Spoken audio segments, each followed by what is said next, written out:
Welcome back to our real estate news show. I'm Dylan Silbernagel. This is my wife Jennifer. We're both realtors with Keller Williams. We've been helping families make smart real estate decisions for 12 and 13 years now. This is our news show where we bring you all the news we think you need to know about. We usually do it over coffee. Today we've got all of our stats. We're not going to do any news topics. We're going to just jump right in because that's the biggest topic of the day now that the Toronto Real Estate Board has released their numbers. Yep. So we're going to jump right in. We're going to start with our sales. And essentially all that we've seen is a steady decline month after month after month. That's where we're at. We got 4 months in a row. Sales have gone down a little bit. When we compare them to last year's numbers, it's actually a little bit more staggering. So last November, we're at 8,176 sales. This November, we're at 6,588 sales. Wow. So we know that people have been kind of sitting back and watching from the sidelines. Also, we know buyers have had a harder time getting financing. Yeah. I think that's why we're seeing such low sales volume. I mean, I think sellers are starting to see a trend with the last 4 months that it's low, it's going lower every single month, and it's decreasing. So, and we're coming into winter months. So, I mean, if you are thinking about selling, you might necessarily kind of be waiting to go, hey, let's wait till the spring market. Yeah. Now that we're coming into winter, we also got snow really early this year, which doesn't usually help the market, and it's been pretty consistent, especially in the York region. We've had a ton of snow.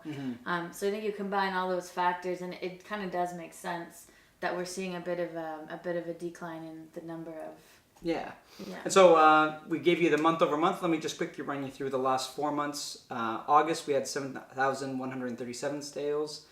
September, we had 7,000 sales. October, 6,823. And then, of course, November, 6,588. So we're dropping by 200 to 300 sales a month, essentially. Yeah, exactly. And so, we'll see what it brings in the new year.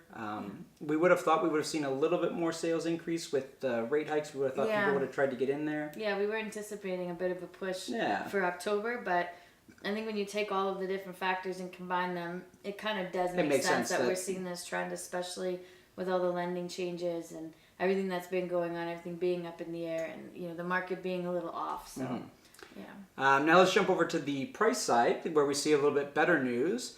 Average price last month was $804,725 compared to last year's $777,000. So a nice considerable bump. I think that's like about 3.5% or something like that increase year over year. Yeah, which is a pretty healthy increase. So we were for a while seeing those crazy big numbers, and it was almost monthly. You were getting to just insane increases, and I think this is kind of what the goal is, right? To get a consistent year-over-year growth at a reasonable, maintainable rate that doesn't inflate so drastically that the affordability index is way out of whack, right? Which is where we are right now. Yeah, I think traditionally anywhere between that 3 to 5% is a very nice number. Yeah. So I think it's nice to see that, even though sales are down a little bit, we know that the market is still holding. Absolutely. Even though so it's not all bad news, which is a good thing. Yeah. And actually, if you look at the price for the last 4 months, it's stayed relatively the same. We've kind of stayed even keel around that 800,000 mark. Our low being 802 in September, and then our high of October at 810, and then August and November both there at that 805 mark. So I think if you look at it, the biggest decrease month over month from October to November was actually the Toronto West detached homes, right?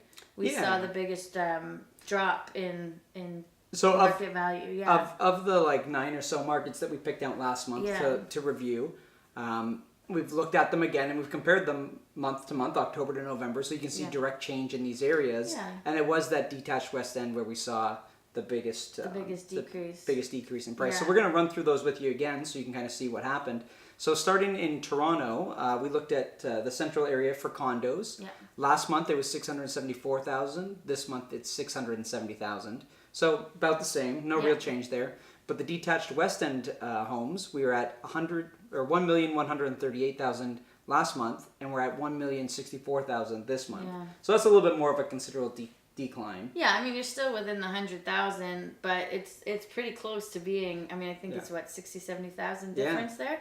So significant enough drop, and it's interesting to see that the West End shows more of a decline than the East End, because I know last month we were talking about how affordable the East End was, did seem, so it's kind of funny to see that swing around a little bit. Well, I mean, affordability, all the more reason why they're staying stable in the West End drop, because they are people more are buying affordable. more in the East End right now, obviously, because it's a bit more affordable, right? It's what we're kind of seeing here.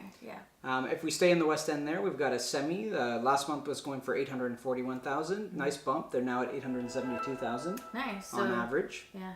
I love these stats because you can see where the money's going. Yeah, you can exactly. actually see where people are buying and where they're not buying, right? So it's always really interesting. Yeah, where we're seeing those increases, right?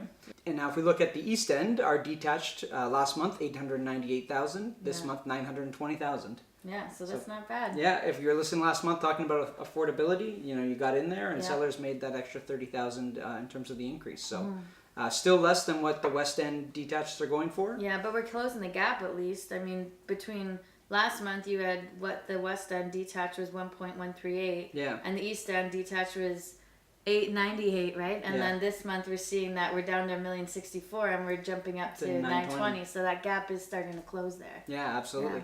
Now, if we take a look at the semis over in the East End, last month we were at 950,000. This month we're at 936,000. So a little bit of a slowdown there. Yeah. But again, we are talking on averages. So something with such a small variable, it could have just been dependent on the houses that sold. So yeah, and when you look at the numbers too, not to cut you off, but that's the exact same price range as the detached houses. So there's that question of are people just spending more buying the detached over the semis because it's roughly the same price point, right? Yeah.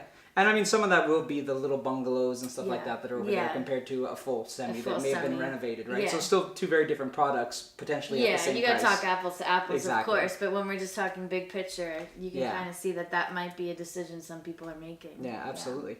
Now we'll head up north to Richmond Hill, where the detached price stayed about the same. Last month we were 1,382,000. This month we're 1,373,000. No real change. They're kind of staying on. Pretty reasonable, yeah. Townhomes in Richmond Hill saw a little bit of an increase. We were at 818,000 last month, 839,000 this month. Okay, so that's interesting because we haven't really seen an upward trend there for a while, right? So yeah, I can't remember where they were before. I think they've been crawling their way back slowly, but I can't remember what it was in September. For example. I don't remember. I mean, I could be wrong, so don't quote me on this. But I don't remember quite an upswing in that price point before. But 20,000 or so is a nice amount. Yeah. If we take a look at townhomes then in Aurora, previous month they were 709,000, and then this month they're 688,000. So they took a little bit more of a hit. Yeah. They're down, what's that, about 20,000 or so? Yeah. So, I mean, not drastic at that price point, but it is showing that a little bit of a softening there for price-wise anyways in November. Yeah.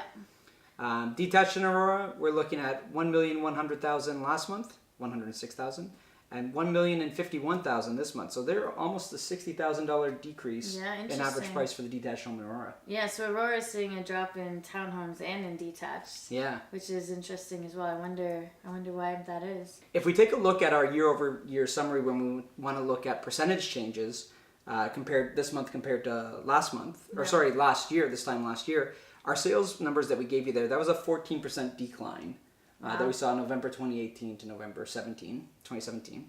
Wow. Yeah, quite considerable. Our average price, though, is up that 3.5%. So we were kind of right in that 3 to 4 range is what we were talking about. Yeah.